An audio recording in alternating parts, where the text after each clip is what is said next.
Good afternoon, everyone. My name is Jorrit Weerman. I'm the CEO of Parking Network. Thank you, Stadt, for hosting the whole afternoon. And I also see Wolfgang joining the room and Jason as well. Thank you, gentlemen, for your time to join this panel discussion. Today we have live parking talks. As you know, you're managing 2 cities. Now I lost Jason. I don't know if Jason can put his camera on.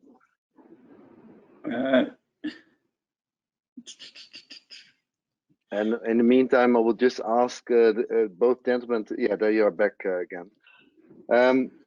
Wolfgang, can you start introducing yourself and the city you represent and what your daily job consists of? And then I would love to hear from Jason as well to hear where you're responsible of and what your challenges are daily, and also what the challenges did change since COVID-19. So take it away, Wolfgang. Okay, thank you. Good afternoon, everyone. So I'm Wolfgang Pauels. I'm the Chief Digital Officer at the city of Aachen. Aachen, city in the heart of Europe, close to the border to the Netherlands and Belgium. 250,000 people living in the city. We have a great university, technical university here in Aachen with more than 50,000 students. So I'm located directly in the office of the mayor and reporting directly to the mayor of the city. So challenges in parking since COVID. The change is that at the moment we have much more free parking than before, but hopefully with getting more and more tourists and students back to the city, this will change again. Thank you, Wolfgang. And Jason, can you introduce yourself briefly? Hello. Hello. My name is Jason Goodin. I'm Head of Service for Parking, Fleet and Transport Services at Nottingham City Council. I've worked there for 18 years. I'm responsible for on and off street parking, and also we have something called the Workplace Parking Levy, which I'll touch on briefly, which is a congestion charging scheme, the only one in Europe. So I can talk a little bit more about that in a minute. In Nottingham, we have 340,000 people living in the city, 2 major universities, so we have 60,000 students living here a year. We have, within an hour, 3 million people, though, within an hour's travel time. So we are quite a major trip generator and a commercial centre for the East Midlands. We also recognise having a very high quality public transport system with 2 award-winning bus operators and an award-winning tram system that operates throughout Nottingham. So very pro public transport, but we also run a very commercialised on and off street parking operation where it is very competitive. We have over 2,500 off street parking places across multi-stories and surface car parks. And we also have 1,400 on street parking places or pay and display bays in the city centre, and a further 1,000 cashless bays spread outside the city centre, which are pay by phone only.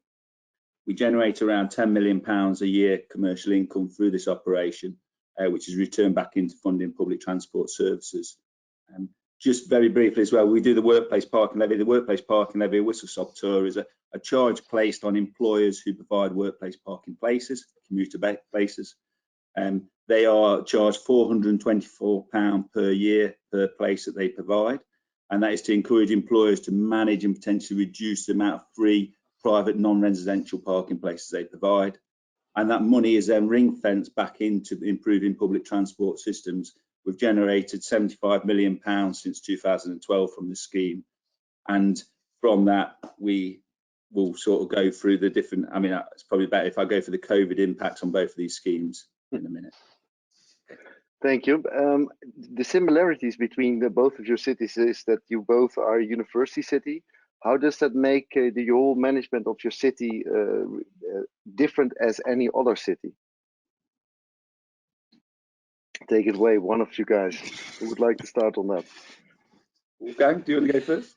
So I don't think that it makes really a difference. Yes, of course, with students, you have much more young people in the city. And these people are more open for new models of traffic. So we have at the student community much more people which are living sharing, which do car sharing, bike sharing, and so on, and which don't own really a car. So this is one difference, I think, the biggest one.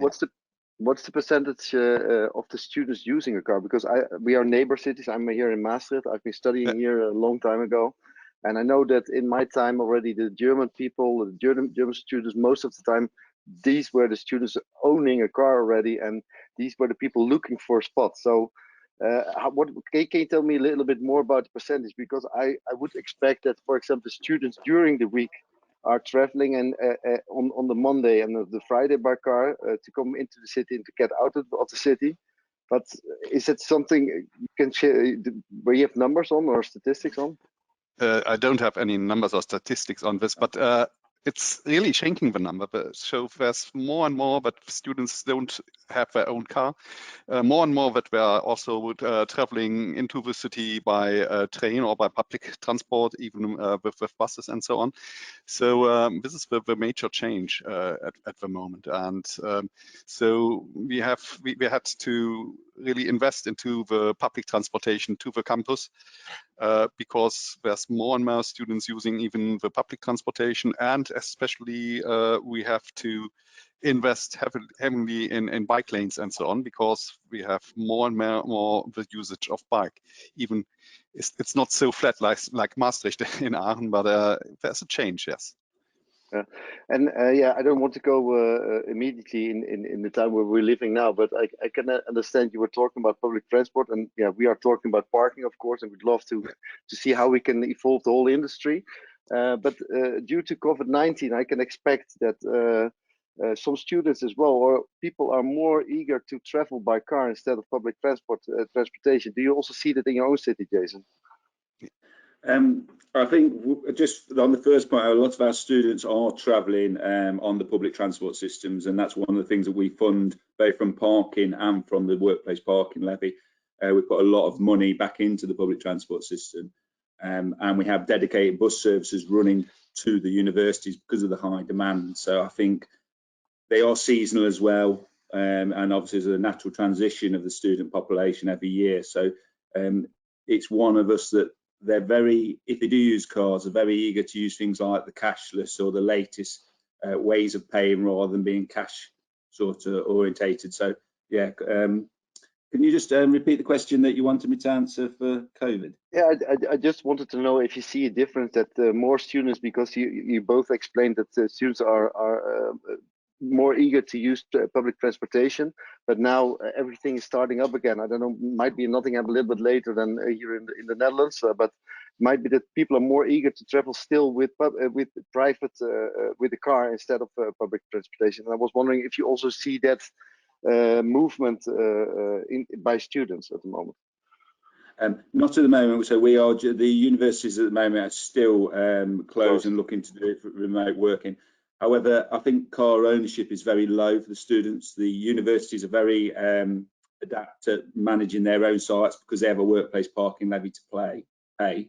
They both have parking management schemes in place, and so there's not a lot of parking available for students, and you will find most of them come here without a car. I don't have figures, but very low car ownership. Yeah, then just go back a few months ago when everything started to change, and I was wondering if you just can lead me through, and the people who are listening now, viewing, yeah, how you got the message, what the first plans you made, what did you do with your enforcement, specifically on parking. Go ahead and lead us through what happened and what you immediately did. Did you have some actions? Did you look at some new renovations you had to do, which you could do earlier? Just bring it along how you have experienced it, and what you also did in person to yeah, in this challenging times. Wolfgang. Yeah, so when the COVID started, so I think no one was thinking about parking at this moment, especially because there was because of the shutdown, there was no problem anymore with parking. the only things the which problem, however, could be that your revenue went down immediately, dramatically, and that the mayor of the city would looked at his own budget and said, "Oh my goodness, we might lose some money." Yeah, but we don't run the car parkings, so Okay. this is not our problem. Yes, at the moment. Okay. The things which are changing is that it was a process we began already before, but we even on the on-street parking, the teller machines, we were changing into that you can pay your ticket with your smartphone. So this was a change we started already last year, and this is something which is now really much more used by the people because they don't like any more cash to handle. So this is an overall change. We see people are going more and more to cashless solutions, even at the parking sites. Yeah. So pay by phone. Pay by phone. Yeah. Yeah, exactly. And did you already have this solution in place in your city, or is it something you immediately supported to get it at place as soon as possible? We had it already in the city, but the acceptance is getting higher and higher at the moment. Okay. And Jason, how did you experience the whole challenging time in March this year? Okay. So very quickly we saw the rapid reduction in demand. I mean, almost daily we were watching. I mean, our income went from £170,000 a week to 1,000. So you could see a significant reduction in income. The way we responded to that was in twofold. Off-street parking, which is run by the council in a competitive environment, we followed the market, looked at our competitors, and we remained charging, although the demand was very low. And there was still a number of workers in the car park, so we kept the charges in place. However, on-street parking, because that's only local authorities have the powers to charge on-street, we followed government guidance, which was to look to make parking free for critical workers and key workers, as we were calling it. Politically, we're a political organisation, so when we went to the council, they said the demand was so low. I mean, we're talking a handful of people parking on the street. We actually made the whole service free and stopped enforcement. That remained in place till the 8th of June, where we've now started back enforcement and charging on street, and we're seeing quite a rapid recovery on there as well. But we've still got some way to go back to the original income levels. Wow. One of the advantages that we took during COVID was that because demand was low, we undertook quite a lot of emergency or quite a lot of urgent health and safety works at one of our multi-stories, and we've closed it to protect the workers and the contractors who were still able to undertake the work. I would agree with Wolfgang as well. What we've seen as the recovery starts to come back is a massive increased demand for cashless parking. We were 70% cashless on street, either via card or phone. We have a very good pay by phone provider here called Ringo or Cobalt. And we've also launched an app for our off-street car parks in conjunction with City Data, who's our provider. And that app allows people to not even go anywhere near the heavy footfall areas such as pay and display machines. They pay basically for the duration of when they enter the barrier to when they leave the car park. Very similar apps available from other providers. I think what we're seeing from COVID is that we will push heavily for a cashless parking environment. We've always been a bit resistant to that, mainly because of the elder generation in our city can be quite vocal when they feel uncomfortable using smartphones and even debit cards in some degree, but that's a very small minority. But now through COVID, politically, we now put forward a proposal to remove a lot of pay and display machines and only replace them with contactless machines, not coin. So we are going to remove cash from our on-street operation over the next 12 months. Wow. And Wolfgang, what did you do? I hear from Jason that they did not charge for a certain period for parking. They even lay off their full enforcement. Is this also something the city of Aachen did at the same time, or you still charge? We charge for full time, so even we did all the time enforcement, but the workers at the enforcement side did at the same time, they checked if the people really did follow the COVID rules. So they were in both in two. Yeah, they had two things to do: looking at the car parkings and even look at the people and taking care of the people. And so on. So what's interesting is that Nottingham, they are going back, going away, completely away from cash solutions at the on-street car parkings. This is something we can't do here in Germany. We have to provide even if it's only for a few people, we have to provide still parking with coins. Yes. Yeah. One question for you, Wolfgang. We are a neighbor city, so for the people who are not aware of the geographical distance between the city of Aachen and the city of Maastricht, I think it's like half an hour drive, and there's a border in between. What do you do with all the new regulations for your city regarding which are made clear to your citizens, but not clear to all the people coming from the Netherlands to visit your city? Did you make some changes in the rules to park, or with new rules related to COVID-19, and how do you communicate that to people coming from a different country? So we have everywhere is signage installed, not only in text, also in pictures. So you have to wear a mask and so on. You have to keep distance between and these rules. But this is communicated with signs, and even if people are coming to the museums, for example, they have to wear a mask from the Netherlands. Most people don't have a mask with them, so we give them a mask for free then. Okay, and Jason, is there any rules related then to parking, which you had to put in place? Now we are starting up again. We've had to do extensive amounts of risk assessments and changing our standing operating procedures to ensure both compliance with government guidance that's been coming out, and we're also working closely with our national organisation, which is the British Parking Association.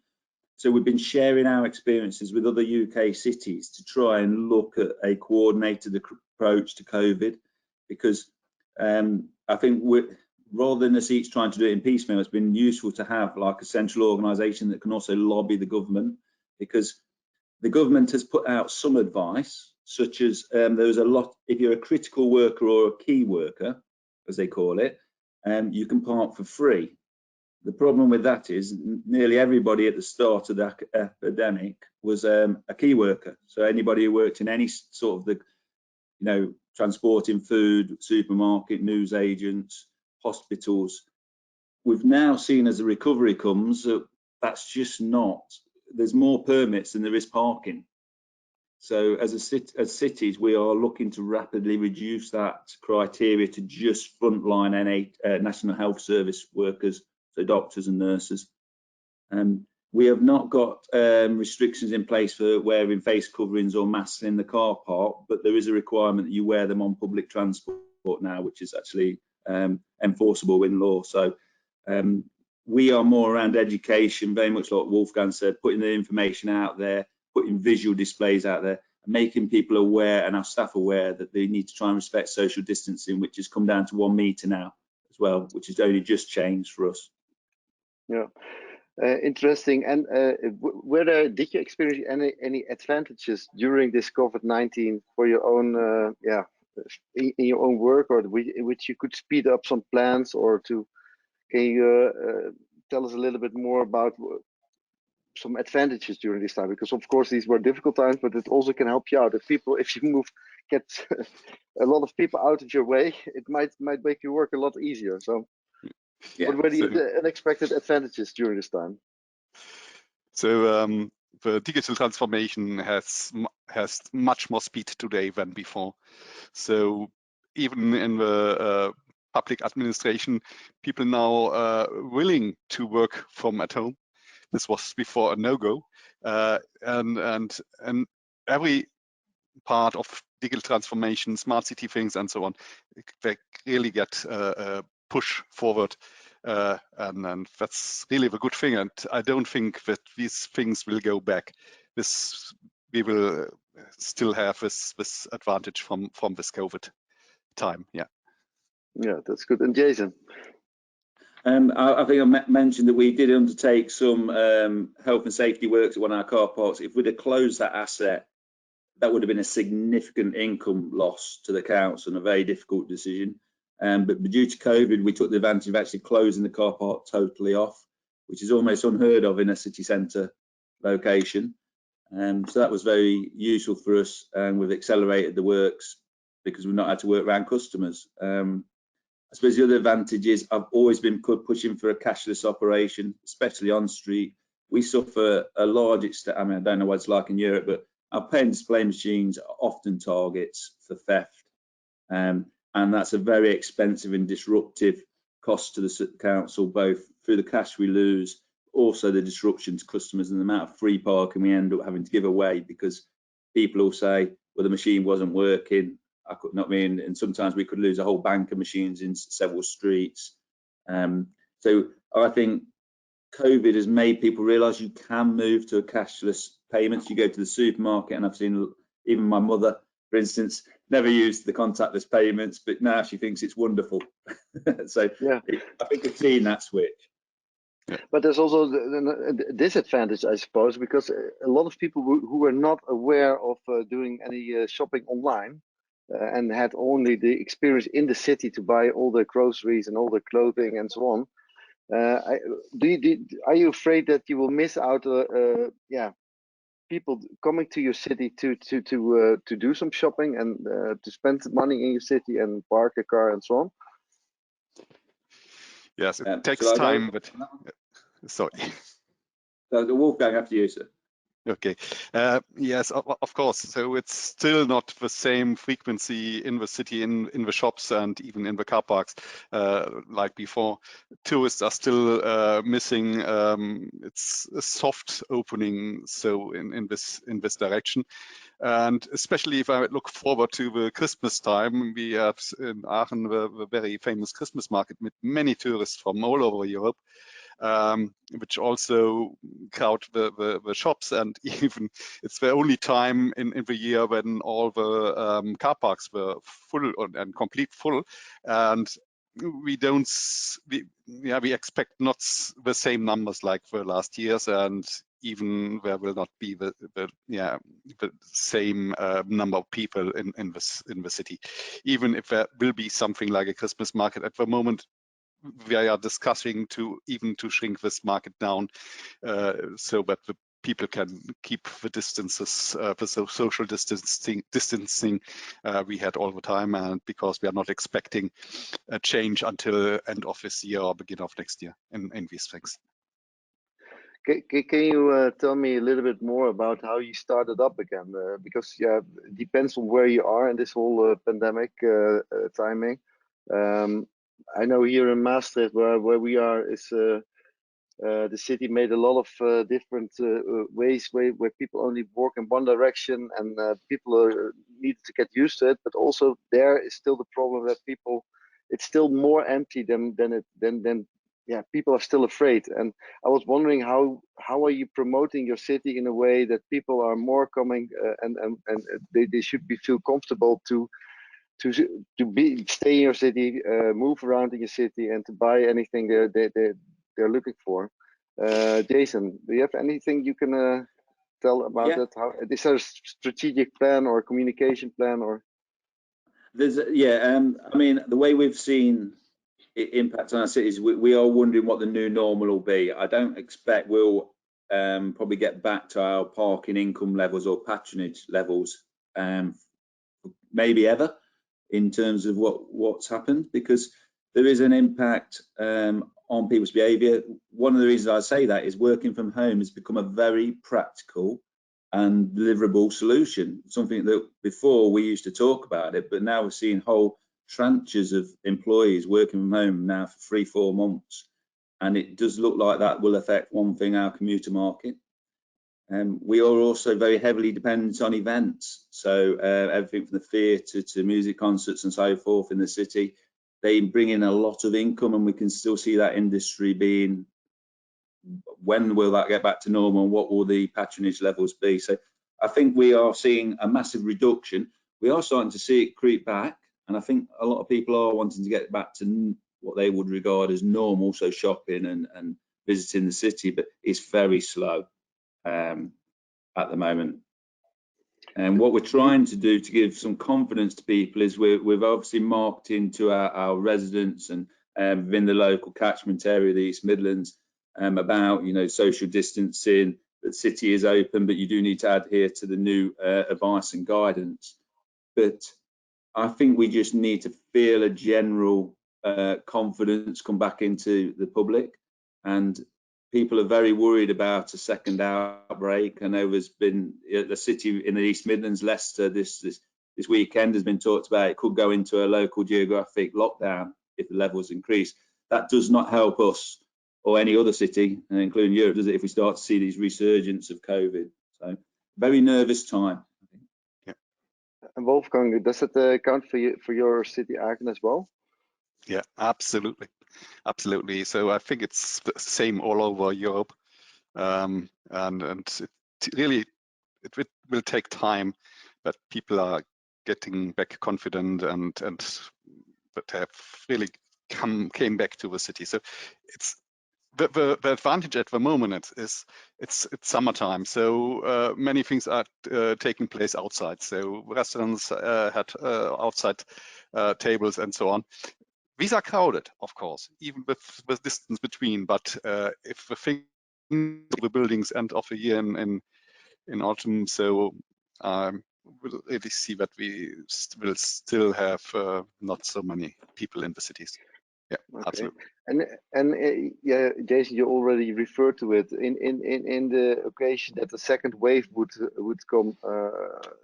Do you have a different startup plan to? Is there a new plan in place from your city, and is this something you discuss also with other cities and share your ideas of closing down certain parts of the city and so on? Because in March it was, yeah, for everyone totally new. Yeah, it was more a situation where you need to think and act immediately. So is this, I suppose, in the middle, you evaluated already certain things, and also you should have some plans in place, which you might share with the audience as well. Who would like to take away on this, Jason? I would say one of the main things for us is as a council, we have really set in place a working from home process and procedures that we are not looking at any time to bring that back in. So we can obviously not just operate parking, but we can operate all the different services of a council as a public sector operator.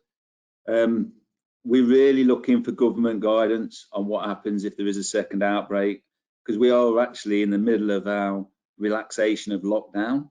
So we're opening up, I think, pubs, which is a great British thing, but they're all due to open in the coming weeks. You can imagine there's a lot of excitement about that. So we're almost in the position of trying to get the lockdown relaxed and gear up for that, but knowing that a second outbreak is there, so we're probably not as prepared as we need to be. We're probably looking for more government guidance, and government is obviously learning from Europe and the rest of the world in terms of the different options that different cities and countries are taking to try and do that difficult balance of what is the right option for us. So yeah, I think we're probably learning from you guys more than being able to share experience.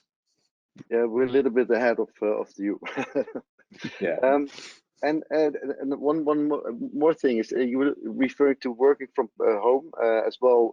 I think also the audience listening and viewing is that no one has ordered as many foods from some place what was delivered. So did you also make some spaces available, car space spots available to delivery for deliver food in your city somewhere?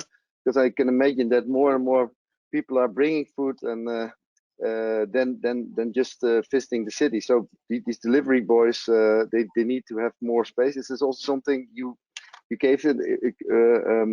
Gave them some more spots, or to stop their car and to deliver the food, or is this not something you experience in your city?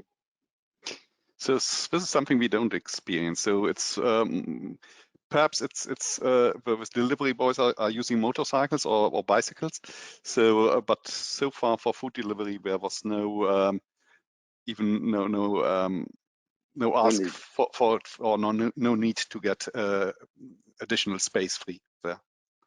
Okay. And did you use your spots for different purposes? I know from Jason that he made the spots available for other people, specifically for the healthcare.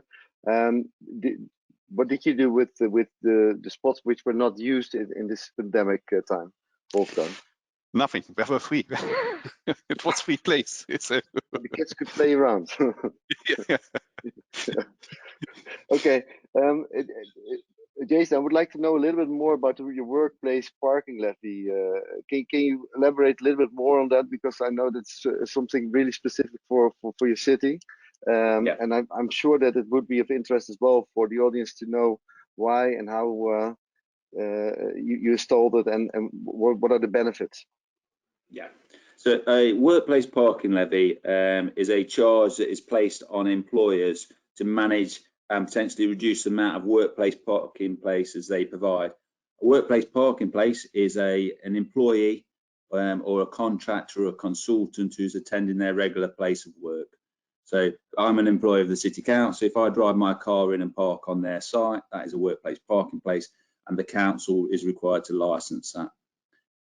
We then do a range of compliance and enforcement activities to make sure employers are licensed correctly and that they are paying the charge. The money is then ring fenced for investment in what's called the local transport plan policies and objectives. The local transport plan is about how you're looking to invest and help people move in and around your city. So we invest a lot of the workplace parking levy money into extending our tram line. So we have a bill to pay basically over the next 23 years for the tram lines that we've got, and also investing heavily into our bus services and other supporting things like cycle schemes and business support to employers. It's a congestion charging scheme, so we have one in London where we call that road user charging, where that charges individuals who are driving around in their cars throughout the city. So through traffic, anybody driving in a certain area will be charged. For the levy, it's very different. It's only employers and it's only focused on commuter parking. So it's basically an administration scheme. We run at very low cost, so we run at less than 5% of costs. So every pound we make, 95 pence in the pound goes towards public transport and 5 pence goes towards the operation of the scheme. So very, very low levels and very high compliance levels. We have 100% licensing compliance. So 3,500 employers have a license in the city and 500 of them pay a charge. We've also captured 99.9% of the £75 million. So very, very high collection rate as well, because it's a relatively small number of employers that pay this. It was done because Nottingham's vision as a very sort of strategic city in terms of having a good public transport system. We want to grow. And what we all noticed in the congestion was becoming a barrier to that. It was getting harder and harder to get around the city. Air quality was being affected, the negative impacts of traffic. By putting the levy in, we've managed to focus on not just managing parking on and off street as I do charging, but also to manage private non-residential. So that big amount of parking that's sitting in employer sites that's using the road isn't parking in a private car park. So it's the only one in Europe. There's a lot of interest from other cities in the UK and internationally now. We're providing quite a lot of support for other cities, including Mexico, New Zealand we're talking to, India. We've talked to a number of cities in Europe as well, just because I think there is a lot of interest that many cities are saying they need money to invest in public transport and to tackle air quality issues, but there isn't as much money around nowadays. So generating that locally is a good solution, and it also levers in a lot of money. If you've got money to invest, you can normally attract other money in. So we've seen we've generated 75 million. We've actually levered in over 600 million pounds of money from the government and other parties. So just in terms of COVID, we have seen a massive reduction in the amount of workplace parking. It's reduced by 70%. So only 30% of our previous capacity is there. But we're seeing again a recovery from that, and as it's an administration scheme, it's about us supporting employers as they come out of lockdown. So we generate about £10.6 million we were due to generate this year from the scheme, but we were currently at about 3.5 million. So yeah, we have, I mean, one thing we're concerned there is if working from home becomes a big thing, we could see a very reduced income stream.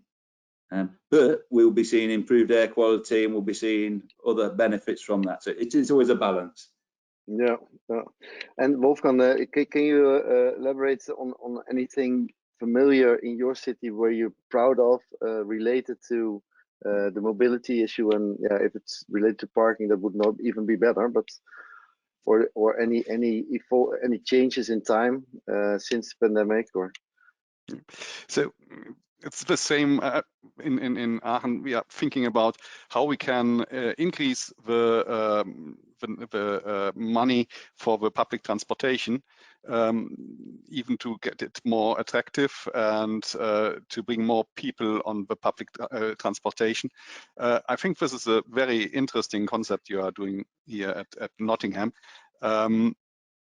So this is a good thing. What we did in last year, we even increased the fee for the on-street parking, bringing nearly to a level of off-street parking, just to reduce the traffic for searching a free parking spot at the on-street parking.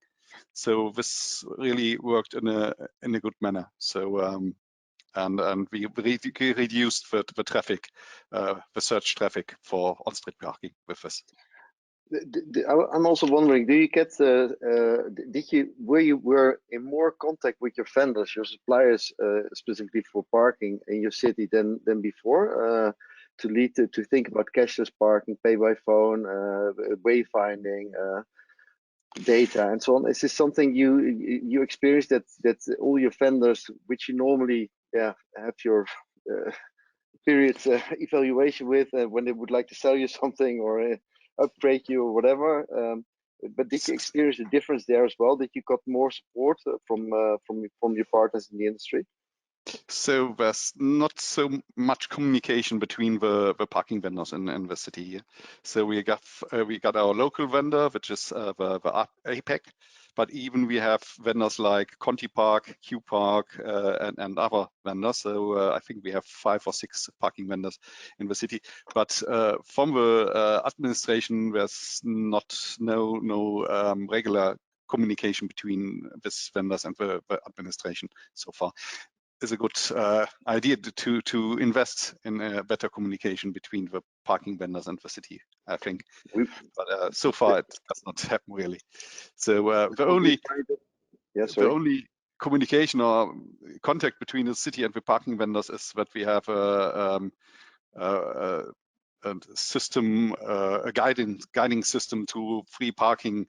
And all the vendors are giving this data to our system so that we can dynamically route the drivers to the next free parking place. But that's the only direct communication today between the parking vendors and the city.